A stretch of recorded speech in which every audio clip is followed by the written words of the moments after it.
La más íntima necesidad lo impulsa a fundar para su arte una tradición de estilo en virtud de la cual su obra pueda perdurar a través de los tiempos en cabal pureza, hasta que alcance ese porvenir para el cual ha sido predestinada por su creador. Lo caracteriza a Wagner un insaciable afán de comunicar todo lo atingente a esa fundación de estilo y, así, a la perduración de su arte. Hacer de su obra, para hablar a manera de Schopenhauer, como depositum sagrado y verdadero fruto de su existencia, el patrimonio de la humanidad. Salvaguardarla para una posteridad de criterio más atinado. He aquí lo que llegó a ser para él el fin superior a todos los restantes fines y por el cual lleva la corona de espinas, que un día ha de transformarse en laurel. Concentráronse sus afanes en la salvaguardia de su obra con la misma determinación con que el insecto, en su forma definitiva, cuida de la seguridad de sus huevos y 195. Friedrich Nietzsche, de la cría que no verá jamás. Deposita los huevos allí donde, según sabe a ciencia cierta, su cría habrá de hallar vida y alimento, y muere. Tranquilo. Este fin superior a todos los restantes fines lo impulsa a cada vez nuevas invenciones. Las extrae en creciente número de la fuente inagotable de su demoníaca comunicabilidad, conforme se da plena cuenta de que está luchando contra la época más recalcitrante que no tiene ni pizca de buena voluntad de escuchar. Más poco a poco, hasta esta época empieza a ceder a sus tentativas incansables, a su embate dúctil y prestar oídos. Donde quiera que se insinuara una oportunidad, ya fuera pequeña o grande, de explicar sus nociones. Por un ejemplo, Wagner estaba dispuesto a aprovecharla. Las asimilaba a las circunstancias respectivas y les daba expresión aún en la modalidad más pobre. Alma medianamente receptiva que se le abría era alma en la que echaba su semilla. Alienta esperanzas allí, donde el observador frío se encoge de hombros. Se engaña a sí mismo 100 veces, para tener por una vez razón frente a ese observador. Así como el sabio en definitiva trata con hombres de carne y hueso solo en la medida en que por conducto de ellos sepa acrecentar el tesoro de sus propios conocimientos, casi parece que el artista ya no puede tener tratos con los hombres de su época sino en la medida en que le permitan promover la perduración de su arte. No puede ser amado más que amando esta perduración. Y análogamente, a un solo tipo de odio dirigido a él, ese que pretende destruirle los puentes tendidos hacia aquel porvenir de su arte. Los discípulos que Wagner educaba en el sentido de su propio arte, los músicos y actores individuales a los que hacía una sugestión o enseñaba un ademán, las grandes y pequeñas orquestas a cuyo frente actuaba, las ciudades que lo veían consagrado a su labor, los príncipes y las mujeres que entre sobrecogidos y entusiastas participaban de sus planes, los distintos países europeos a los que pertenecía, temporariamente como juez y mala conciencia de sus artes, todo se iba convirtiendo poco a poco en eco de su pensamiento, de su insaciable afán de futura fecundidad. Si bien este eco con frecuencia llegaba hasta el torcido y desfigurado, a la incontenible pujanza del sonido potente que por 100 vías distintas lanzaba en el mundo no. 196. Consideraciones intempestivas 1873 a 1876. Podía menos que corresponder, por último, una resonancia pujante. Y pronto ya no será posible dejar de escucharlo mal.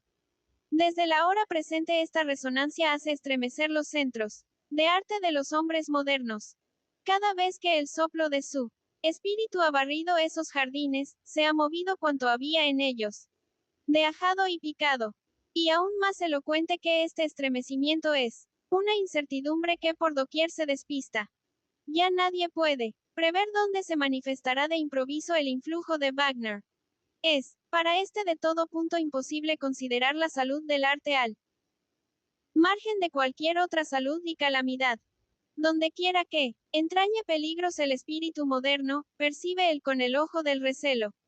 Alerta también el peligro del arte. Desarma mentalmente el edificio de nuestra civilización, sin que escape a su atención ningún elemento carcomido, ninguna pieza mal ajustada. Allí donde encuentra muros, sólidos y, en un plano general, cimientos durables, trata enseguida de hallar manera de procurarse reductos y techos protectores para su arte. Vive como un fugitivo ansioso, no de poner a salvo su propia persona, sino de salvaguardar un secreto, como una mujer desgraciada que quiere salvar la vida de la criatura que está por dar a luz, no la suya propia. Vive, como Siglinda, por el amor. Pues por cierto que es vida cuajada de múltiple agonía y bochorno eso de dirigirse a un mundo sin estar incorporado a él, de formularle exigencias, despreciarlo y, sin embargo, no poder pasarse sin él. Es el apremio propiamente dicho del artista del porvenir. El que a diferencia del filósofo no puede retirarse a algún oscuro rincón para ir por sí en pos del conocimiento, pues necesita de almas humanas como instancias mediadoras para el porvenir, de instituciones públicas como garantía del mismo, como puentes tendidos entre el presente y el futuro. Su arte consiste en no embarcarse en la nave de la anotación, como puede el filósofo. El arte ha de ser transmitido por hombres capaces, y no por letras y notas. Sobre trechos enteros de la vida de Wagner se percibe el acento del temor de no llegar más hasta estos hombres capaces y tener que limitarse, en vez del ejemplo palpitante, a la insinuación por escrito. Y en lugar de la realización que sirva de modelo, a mostrar un 197. Friedrich Nietzsche. Palidísimo reflejo de la realización a hombres que son lectores de libros, lo que en definitiva quiere decir que no son artistas.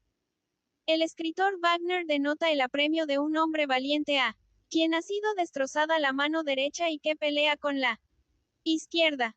Cuando escribe es un hombre doliente porque una necesidad temporariamente insuperable lo tenga despojado de la comunicación adecuada a su manera, es decir, configurada en luminoso y triunfante ejemplo. Sus escritos no tienen nada de canónico, riguroso. El canon está en las obras. Son tentativas de comprender el instinto que lo impulsó a sus obras y, por decirlo así, de mirarse a los ojos a sí mismo. Espera el que cuando haya logrado transformar su instinto en conocimiento, se opere en las almas de sus lectores el proceso inverso. Esta perspectiva es lo que lo lleva a empuñar la pluma. De resultar que en este respecto ha acometido una cosa imposible, simplemente compartiría la suerte de todos los que han meditado sobre el arte, más aventajando a la mayoría de ellos en que en él se alojaba un prodigiosísimo instinto total de arte. Yo no conozco ningún escrito sobre estética tan revelador como los de Wagner. Por ellos puede saberse todo lo que cabe saber sobre la génesis de la obra de arte. Uno de los más grandes depone ahí como testigo y perfecciona, emancipa, aclara y define cada vez más su testimonio a lo largo de muchos años. Incluso cuando en tanto que cognoscente da un traspi, saltan chispas. Escritos tales como Beethoven, el director de orquesta, sobre los actores y los cantantes y Estado y religión anulan todo deseo de objeción e imponen una silenciosa contemplación entrañable, fervorosa, tal como corresponde cuando se abren preciados relicarios. Otros, sobre todos los correspondientes a los tiempos tempranos, ópera y drama. Inclusive, excitan y perturban. Hay en ellos irregularidad del ritmo. Así que como prosa resultan desconcertantes.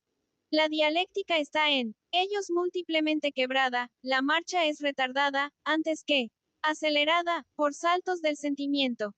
Un como fastidio del autor se proyecta sobre ellos cual una sombra, como si el artista se avergonzase de la demostración conceptual. Lo que acaso más confunde al no del todo familiarizado es una expresión de dignidad autoritaria propia de Wagner y difícil de describir.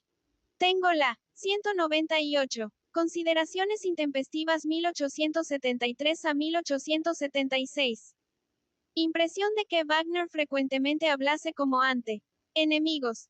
Que todos esos escritos están redactados en estilo hablado, no en estilo escrito, y se los encontrará mucho más inteligibles cuando se los oiga leídos por uno que sabe leer bien. ante enemigos con los que no quiere tener trato familiar, mostrándose por consiguiente reservado, distante. Mas no pocas veces la pasión arrebatadora de su sentimiento asoma por entre esos pliegues intencionales. Entonces, desaparece el período artificioso, pesado y cuajado de adverbios si se le escapan frases y páginas enteras que figuran entre lo más hermoso de la prosa alemana. Mas, aún suponiendo que en tales partes de sus escritos hablará el amigos, no sintiendo ya como si el fantasma de su adversario estuviese plantado a sus espaldas, todos los amigos y enemigos con que en cuanto escritor tiene trato, tienen de común un rasgo que los diferencia radicalmente de ese pueblo, para el que crea en cuanto artista. Por el refinamiento y la esterilidad de su ilustración son del todo antipopulares, y quien quiera hacerse entender por ellos tiene que hablar en forma antipopular, como han hecho nuestros mejores prosistas, y como hace también Wagner. Imagínese bajo qué apremio más el poder de ese instinto solícito y previsor, dijérase, maternal, por el cual hace el cualquier sacrificio, lo retrae a la órbita de los eruditos y de la gente culta que ha repudiado en cuanto creador. Se somete al lenguaje de la ilustración y a todas sus leyes de comunicación, a pesar de haber sido el primero en sentir la radical deficiencia de esta comunicación.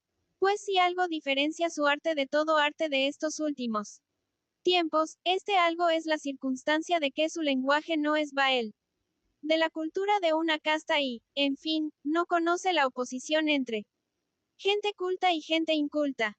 Se contrapone, así, a toda la cultura del Renacimiento, que hasta ahora nos había envuelto a los hombres modernos en su luz y su sombra. Al llevarnos por momentos más allá de ella, el arte de Wagner nos pone en condiciones de percatamos de su carácter parejo. Entonces, Goethe y Leopardi se presentan ante nosotros como los últimos grandes exponentes tardíos de la estirpe de filólogos poetas italianos. El Fausto, como la representación de la adivinanza más antipopular que se han propuesto los tiempos. 199. Friedrich Nietzsche. Modernos en la figura del hombre teorético ansioso de vida. Hasta la canción goetheana es copia, y no paradigma, de la canción popular, y su autor bien sabía por qué recalcaba con tanta insistencia a un adepto suyo. Mis cosas no pueden alcanzar popularidad. Quien así lo crea y haga esfuerzos en este sentido está muy equivocado. Que puede haber un arte tan luminoso, radiante y cálido que sirva tanto para iluminar con su rayo a los humildes y pobres de espíritu como para derretir la soberbia de los que saben era algo que se debía experimentar, que no se podía adivinar. Más en el espíritu de todo el que ahora lo experimente no puede menos que subvertir todas las nociones relativas a educación y cultura. Le parecerá que se hubiera levantado el telón delante de un porvenir en el cual ya no habrá sumos bienes y dichas supremos que no sean comunes a todos los corazones. Si la intuición así se aventura a ir en pos de la lejanía, la aprehensión intelectiva captará la inquietante inseguridad social de nuestro presente y no se ocultará el peligro que acecha un arte que parece no tener raíces, como no sea en esa lejanía y porvenir y que nos presenta, antes que el fundamento del que brota, sus ramas floridas. ¿Cómo haremos para preservar este arte sin patria para ese porvenir? ¿Cómo hacemos para canalizar de tal manera la marca de la revolución que en todas partes parece inevitable que junto con lo mucho que está condenado a perecer y merece este destino no sea barrida también la venturosa anticipación y garantía de un porvenir mejor, de una humanidad más libre? Quien así se pregunte y preocupe ha participado de la preocupación de Wagner. A la par de este sentirá el impulso de buscar las potencias existentes que anime la buena voluntad de ser. En la época de las conmociones y las subversiones los genios, tutelares de los bienes más nobles de la humanidad. Únicamente en este sentido interroga Wagner por sus escritos a las clases cultas y están dispuestas a custodiar, junto con sus propias riquezas, el legado suyo, el valioso anillo de su arte. Y hasta la confianza grandiosa que ha dispensado Wagner al espíritu alemán también en Cuanto a sus objetivos políticos me parece obedecer a que atribuye al pueblo de la Reforma esa fuerza, jovialidad y valentía que son. 200. Consideraciones intempestivas 1873 a 1876. Menester para canalizar el mar de la revolución hacia el cauce del río tranquilo de la humanidad, y diríase que únicamente esto se propuso expresar por el simbolismo de su marcha del emperador. En un plano general, empero, es demasiado poderoso el impulso solícito del artista creador, demasiado amplio el horizonte de su amor a los hombres, como para que su mirada se deje detener por las vallas de lo nacional. Sus nociones, como las de todo alemán genuino y grande, son de carácter supraalemán y el lenguaje de su arte habla no a los pueblos, sino a los hombres. Pero, eso sí, a los hombres del porvenir. Tal es la fe que caracteriza a Wagner, su tormento y su galardón de gloria. Ningún artista de pasado alguno ha recibido de su genio dote tan singular. Nadie como él ha tenido que beber con todo néctar que le ofreciera el entusiasmo esta gota de acrísima amargura. No es, como pudiera creerse, que el artista incomprendido, maltratado, cuasi fugitivo de su propia época haya adquirido esta fe como medio de defensa. El éxito y el fracaso entre los contemporáneos no la han podido barrer ni cimentar. Él no pertenece a esta generación, ya lo alabe o lo repudie ella. Tal es el juicio de su instinto. Y la cuestión de si jamás le pertenecerá. Generación alguna es cosa de que no hay manera de convencer al que se niegue a creerlo. Si puede a un tal incrédulo preguntar de qué naturaleza debería ser la generación en la que Wagner reconociera a su pueblo, como encarnación de todos los que sientan un apremio común y quieran librarse de él por un arte común. En Schiller, por cierto, alentaba mayor fe y esperanza. Él no preguntaba cómo sería un porvenir siempre que diera la razón al instinto del artista que lo vaticinaba, sino que exigía de los artistas. Elevaos con gallardo batir de alas, muy por encima de vuestro tiempo. En vuestro espejo ya debe insinuarse. 201. Friedrich Nietzsche, el pálido reflejo del siglo venidero. Guárdenos el buen tino de la creencia de que la humanidad encontrará un día órdenes ideales definitivos y que entonces la felicidad habrá de brillar sobre los así ordenados con siempre idéntico rayo, cual el sol de los países tropicales. Wagner nada tiene que ver con fe semejante. No es un utopista. Si no puede prescindir de la fe en el porvenir, lo único que esto quiere decir es que percibe en los hombres actuales propiedades que no pertenecen al carácter y núcleo inmutables de la condición humana, siendo por el contrario variables, y aún perecederas y que precisamente a causa de estas propiedades el arte tiene que ser entre ellos una pátrida y el Wagner, el heraldo de una época por venir. Ninguna edad de oro, ningún cielo diáfano está destinado a esas generaciones venideras a las que lo refiere su instinto y cuyos rasgos aproximados pueden deducirse de los jeroglíficos de su arte en la medida en que es posible juzgar por la naturaleza de la satisfacción la naturaleza del apremio.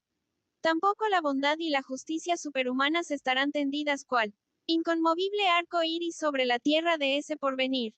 Hasta es posible que ese linaje, en su conjunto, aparezca más malo que él actual, pues será más sincero, en el mal y en el bien. Más aún, no cabe descartar la posibilidad de que su alma, si se expresara plena y libremente, sacudiría y sobresaltaría nuestras almas en forma parecida que si se hubiese hecho oír algún genio maligno hasta entonces oculto. ¿Cómo, si no, suenan en nuestros oídos estas proposiciones? Que la pasión es preferible al estoicismo y a la hipocresía. Que la sinceridad, incluso en el mal, vale más que el rendirse a la moralidad de lo convencional. Que el hombre libre tanto puede ser bueno como malo, pero que el hombre no libre es un baldón de la naturaleza y no participa de ningún consuelo de los cielos ni de la tierra. Por último, que todo el que aspire a la libertad tiene que conquistarla por sus propios medios y que a nadie le es deparada como un don del cielo. Por más que disuene y aturda todo Esto, son sonidos provenientes de ese mundo venidero que tendrá verdadera necesidad del arte y podrá esperar de él verdaderas. 202. Consideraciones intempestivas 1873 a 1876. Satisfacciones. Es el lenguaje de la naturaleza restaurada también. En lo humano. Es exactamente lo que en páginas anteriores he llamado sentimiento justo en contraposición al sentimiento no justo, a la sazón prevaleciente. Pues bien, solo para la naturaleza, no para la antinaturalidad y el sentimiento no justo, hay verdaderas satisfacciones y redenciones. A la antinaturalidad, cuando ha cobrado conciencia de sí misma, no le queda sino anhelar la nada. En cambio la naturaleza ansía transformación por obra del amor. Aquella quiere no ser, esta quiere ser de otro modo. Quien haya comprendido esto, que considere en la intimidad del alma los motivos sencillos del arte wagneriano, para preguntarse si con ellos es la naturaleza o la antinaturalidad la que persigue sus fines que acabo de señalar. Lo inquieto y desesperado es redimido de su agonía por obra del amor compasivo de una mujer que prefiere la muerte a la infidelidad. El motivo del holandés errante. La mujer amante, renunciando a toda felicidad personal, en virtud de una transformación celestial de amor en carita se convierte en una santa y salva el alma del amado.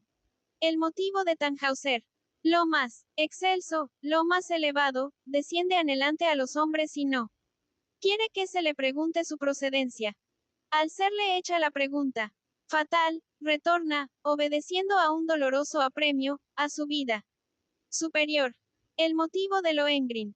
El alma amorosa de la mujer, como así también el pueblo, acogen de buen grado al genio portador de nueva felicidad, aun cuando los guardianes de la tradición y los convencionalismos lo repudian y difaman. El motivo de los maestros, cantores, dos amantes, cada uno de los cuales ignora el amor que le profesa el otro, creyéndose por el contrario profundamente herido y despreciado, se piden recíprocamente la bebida que mata, aparentemente para expiar el agravio, en realidad empero, empujados por un sordo impulso, por la muerte ansían evadirse de toda separación y fingimiento. La presunta proximidad de la muerte abre sus almas y las sumerge en una felicidad efímera, estremecida, como si efectivamente se hubiesen evadido del día, el engaño, y aún la vida. El motivo de Tristán e Iseo.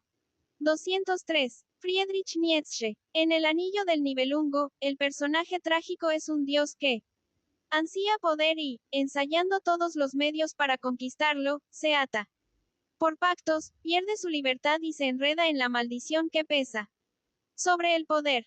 Su pérdida de la libertad queda expresada precisamente por el hecho de que ya no tiene medio alguno de apoderarse del anillo de oro que encarna todo poder terrenal y al mismo tiempo, mientras esté en manos de sus enemigos, significa para el gravísimo peligro.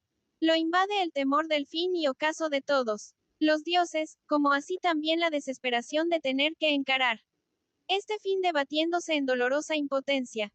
Necesita del hombre, libre, intrépido, que sin su consejo ni ayuda, y aún en oposición al orden divino, lleve a cabo por sí mismo la acción que al Dios le está vedada. No lo ve, y precisamente cuando nace una nueva esperanza, tiene que someterse al apremio que lo ata. Su propia mano debe aniquilar al ser más querido, castigar la compasión más pura con su apremio. Entonces, al fin, siente asco al poder que lleva en su seno el mal y la ley inexorable. Su voluntad se quiebra, él mismo ansía ahora el fin que acecha a lo lejos.